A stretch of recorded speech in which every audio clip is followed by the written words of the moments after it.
বলছে কথা নিবি বটে কিন্তু দিবি না। কেউ যদি কাউকে ভালোবাসে, সেই ভালোবাসার মানুষের কাছে গিয়ে যদি আমার ভালোবাসার কথা প্রতিনিয়ত প্রত্যেকদিন নিবেদন করা হয়, ওই ভালোবাসার কথা বলা হয়, সেই ভালোবাসার কি করে আর মান থাকে? ওই থাকে থাকে কি থাকে না। আর যদি অনেকদিন পরে ওই বধূ যদি আমার কথা জিজ্ঞাসা করে, তখনই কিন্তু মনের কথা ভুলে মারা যায়। এবারে তুলসী কি করলেন বলছে, রাধে তবে তুই শুনে শুনিস।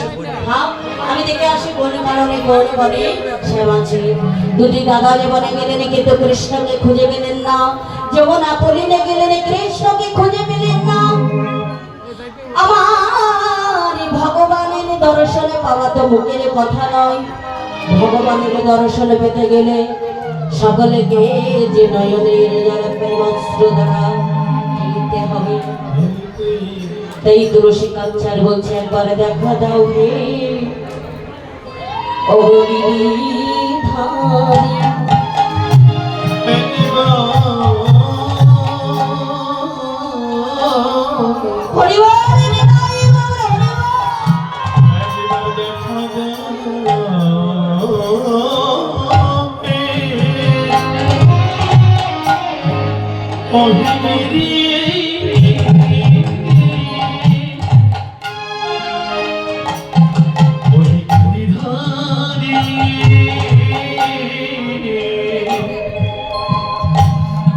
আমি তোমার লাগি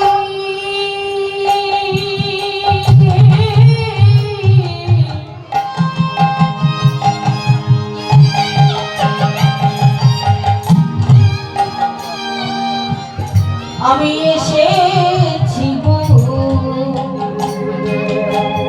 তোমার নামে নাকি মদন মোহন। আমি তোমার লাগি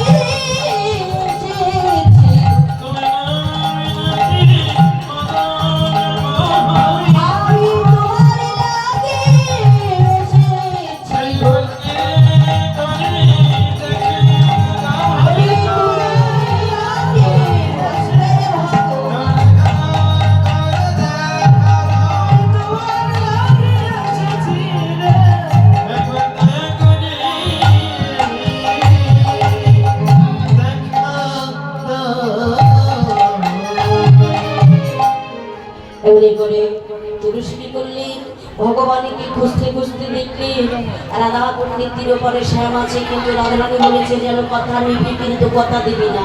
এবার তুলসী ঠমকে ঠমকে চলে যাচ্ছে,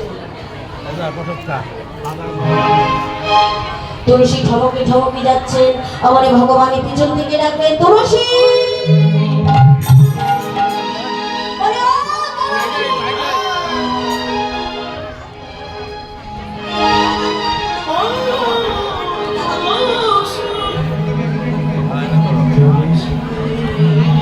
সকলের চরণে নিবেদন, গীতা দান করে কখনো কাউকে প্রণাম করবেন না।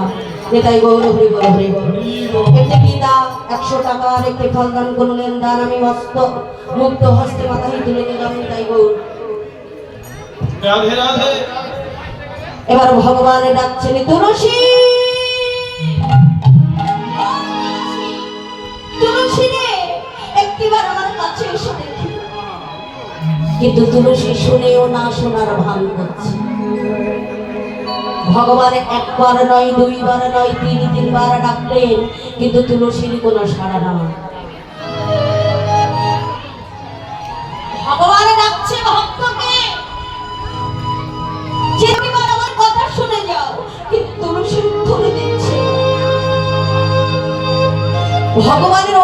হচ্ছে তুলসী, আমি তোমাকে একবার নয়, দুইবার নয়, তিনবার ডাকলাম, তুমি ভগবানের ডাকে সাড়া দিলে না। এত অভিমান, এত অহংকার। তুলসী মনে মনে ভাবছেন, প্রভু আমার অভিমানও নাই, আমার অহংকারও নাই। তুমি ভক্তকে তিনবার ডেকেছো বলে তোমার অভিমান হচ্ছে। কত ভক্ত তো তোমাকে যুগ যুগান্তর ধরে,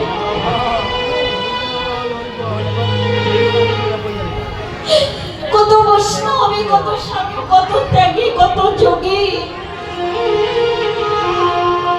তারা যুগ যুগান্তর ধরে তোমাকে চলেছে। তুমি তো সেই ভক্তের ডাকে সাড়া দাও না প্রভু। আজ ভগবান হয়ে ভক্তকে তিনবার ডেকেছ বলে তোমার অভিমান হচ্ছে। তাহলে দেখো ভক্তর কতটা কষ্ট হয়, তুমি একটু বিচার করে দেখো। ভগবান আবার পিছন থেকে ডাকলেন, ও তুলসী। তুলসী এবার উত্তর দিলেন, হ্যাঁ প্রভু, আমাকে ডাকছে ও তুলসী। তুমি কি এত সময় শুনতে পেলেন না? আমি তো তোমাকে একবার নয়, দুইবার নয়, তিনবার ডাকলাম। বলছে না প্রভু, আমি শুনতে পাই। বলুন, বলছে তুলসী বলো না, আমার প্রেম বই, আমার করুণা বই, আমার শ্রীমতী রাধা ঠাকুর আমি কেমন আছে? আমি সারা দিনের মধ্যে তাকে যে একটিবারের মধ্যে দেখতে পেলাম। বলো তুলসী কেমন আছে আমার প্রেমময়ী? এবার তুলসী চিন্তা করলেন, বধূ যেখানে আগেই বলছে, তাহলে আমি এবারে নিবেদন করি। বলছে বধূ, এই দেখো, এই দেখো বধূ, তোমার প্রেমময়ী তোমার জন্য একটু কাপড় সাজিয়ে দিয়েছে, কর্পূর সাজিয়ে দিয়েছে, আর এই না একটি মালা তোমাকে দিয়েছে। এই মালাটা কি করলেন? গোবিন্দের কণ্ঠে পরিয়ে দিলেন। ভগবান সেই মালাটা পরিধান করে তার হৃদয়ের জ্বালাটা জড়িয়ে গেল। কারণ রাধা রানীর হাতের মালা, মাথা মালা, তাতে যে রাধা রানীর অঙ্গ স্পর্শ আছে, তারও তো হৃদয়ের জ্বালাটা জড়িয়ে গেল।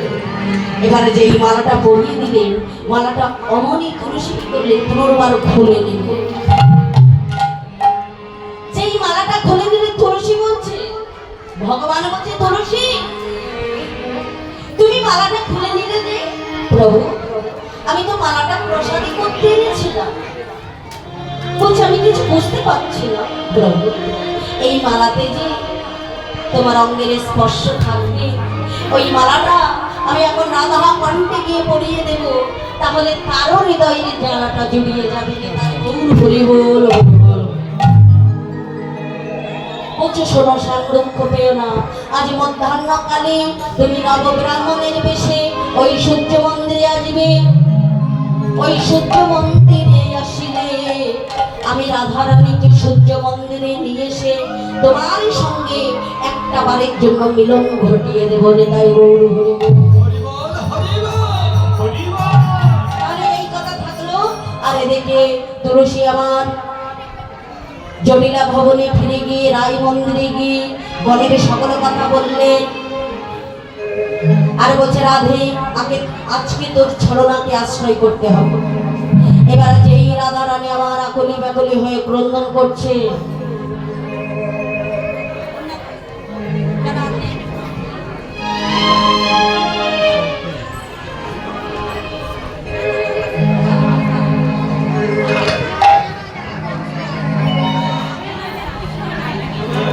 এবার রাধা রানী আমার হঠাৎ করে আকুলি ব্যাকুলি হয়ে ক্রন্দন করছে।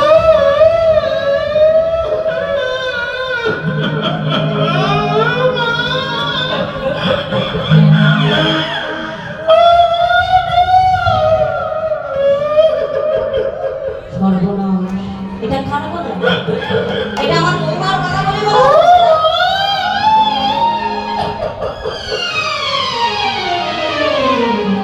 ওই ক্রন্দন শুনে জটিলা ছুটতে ছুটতে এসে আমার রাধা রানীকে কোলে তুলে নিলেন। আর বলছে, বলে নয় জটিলা